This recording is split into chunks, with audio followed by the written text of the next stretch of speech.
Hello dear students, welcome to my channel. Let us do worksheet number 8 for class 6 students today.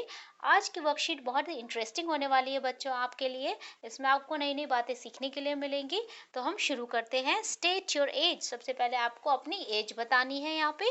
ठीक है. So can you tell about members of your family. क्या आप अपनी family members के बारे में बता सकते हैं.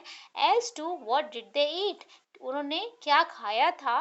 What did they wear. उन्होंने क्या पहना था. What sport did they play. कौन सा गेम उन्होंने खेला था. ओके. तो आप उसको बताइए. बता सकते हो क्या. यस या नो में जवाब दीजिए. राइट. सो हमारा ज्यादातर जवाब क्या होगा. नो में है ना. So can you tell about your ancestors who were living about 2000 years before your birth as to what did they eat, what did they wear, and what sports did they play, in which type of house they live in.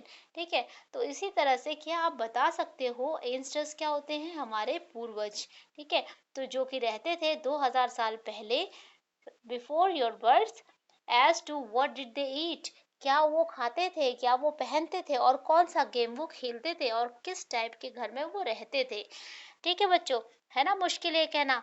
तो जैसे कि हम लोगों को याद ही नहीं रहता कि हमारी फैमिली ने क्या खाया था, क्या पहना था, और कई बार तो हमें याद रह जाता है. लेकिन हमें एंसेस्टर्स के बारे में अगर हमें पता करना है, अपने पूर्वजों के बारे में, तो हम क्या पता कर सकते हैं. यस या नो में जवाब दीजिए. Then how could you we know about them. तो हम उनके बारे में कैसे पता कर सकते हैं. We can get information about them through the following source.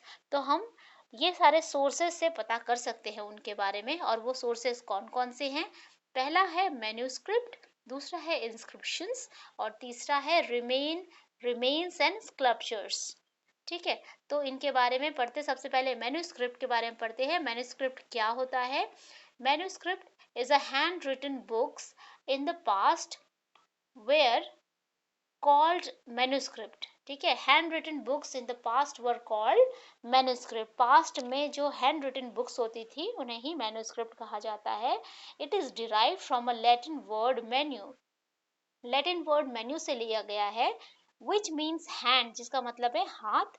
These were usually written on palm leaves or on specially prepared bark of a tree known as birch which grows in Himalayas. ठीक है. हिमालय में जो ये grow करता है, इस तरह का जो पेड़ होता है वो, या फिर पेड़ की जो छाल होती है, या फिर पाम लीफ होते हैं, है ना, उन पर ये स्पेशली तैयार किया जाता था इसको लिखने के लिए, और इस पे लिखा जाता था.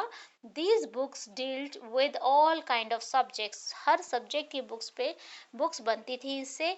जैसे कि religious beliefs and practices, the lifes of kings, medicine and science. ठीक है. तो हर तरह के जो फील्ड के लोग होते थे उस टाइम पे, तो वो वहाँ पे ऐसे वाले पेजेस यूज करते थे और इस पे अपने हाथों से लिखते थे. राइट. इंस्क्रिप्शंस का मतलब क्या होता है. These are writings on relatively hard surfaces. इनको hard surface पे लिखा जाता था. Such as stone and metal. और stone और metal पे sometimes kings got their orders inscribed so that people could see, read and obey them. ठीक है. कभी कभी क्या करते थे राजा महाराजा लोग, क्या करते थे, इसको अच्छे से इसको लिखवाते थे, उस पे गुदवाते थे उसको स्टोन पे, मेटल्स पे, ताकि लोग उन्हें देख सकें, पढ़ सकें और ओबे करें. ठीक है. उनकी आज्ञा का पालन करें. These are other kind of inscriptions as well. There are other kind of inscriptions as well. कुछ अलग तरह के भी inscriptions होते थे where men and women including kings and queens recorded what they did. तो जो मैन है, वुमेन है, और इंक्लूडिंग किंग और क्वीन, तो उन्होंने क्या क्या किया, ये सारी बातें भी वो रिकॉर्ड करते थे इसमें.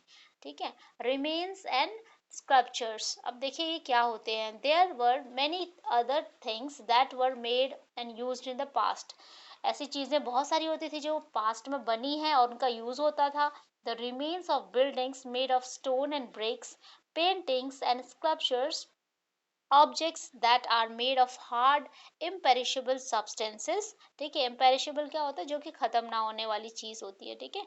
तो जब वहां पर जो बिल्डिंग के जो पार्ट्स बच जाते हैं, उनके बचा हुआ, कैसी बिल्डिंग्स के ब्रिक्स की होती थी, ब्रिक्स, पेंटिंग्स, या फिर कोई स्कल्पचर बचा हुआ हो, है ना, कोई बनाई हुई कोई मूर्ति हो, वो बची हो, So objects that are made of hard imperishable substance usually survive for a long time.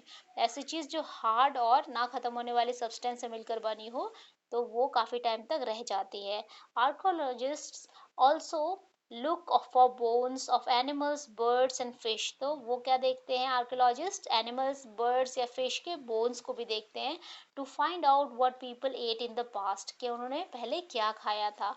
Plant remains survive far more rarely if seed of grain or pieces of the wood have been burnt. ठीक है, तो क्या बता रहे हैं कि plant remain survive far more rarely. Plant के remains जो थे वो सर्वाइव रेयरली करते हैं if seed of the grain और pieces of the wood have been burned.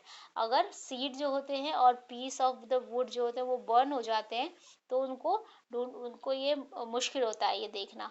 Okay, तो अब पढ़ते हैं आर्कोलॉजिस्ट के बारे में. आर्कोलॉजिस्ट कौन से लोग होते हैं? Those who study the objects made and used in the past are called archaeologist. वो लोग जो स्टडी करते हैं ऐसी चीज़ों की जो कि पास्ट में यूज़ की गई हैं उन्हें बोलते हैं आर्कियोलॉजिस्ट. ठीक है, तो पहला क्वेश्चन आपका है where were the inscriptions written, manuscripts written. Manuscript को कहाँ लिखा जाता है? तो बच्चों इसका आंसर यहाँ पे है manuscripts were usually written on palm leaves or on the specially prepared bark of a tree known as birch which grows in the Himalayas. ठीक है, ये हो गया आपका आंसर नंबर 1. क्वेश्चन नंबर 2 है what why did the rulers make inscriptions. Rulers inscriptions क्यों बनाते थे? ठीक है, तो किंग्स और क्वीन क्यों बनाते थे? Sometimes Kings got their orders inscribed so that people could see, read and obey them. ठीक है, ये हो गया आपका answer number 2.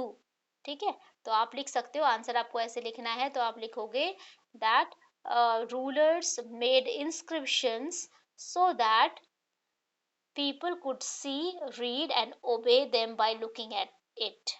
Okay, number 3 question है who are called archaeologist. Archaeologist कौन से लोग होते हैं? तो इसका आंसर यहाँ है बच्चों those who study the objects made and used in the past are called archaeologist. ठीक है, जो आपको अपने शब्दों में लिखना तो आप वो भी लिख सकते हो. Archaeologist are the people those who study the objects that are made in the past are called archaeologist. ठीक है, तो आई होप आपको ये क्लियर हो गया होगा और कोई कंफ्यूजन नहीं होगा मैन्युस्क्रिप्ट इंस्क्रिप्शन और रिमेन्स में. And I thank you all for watching my video. And अगर आपको वीडियो अच्छी लगी हो please like share and subscribe. Don't forget to comment. Okay, thank you very much.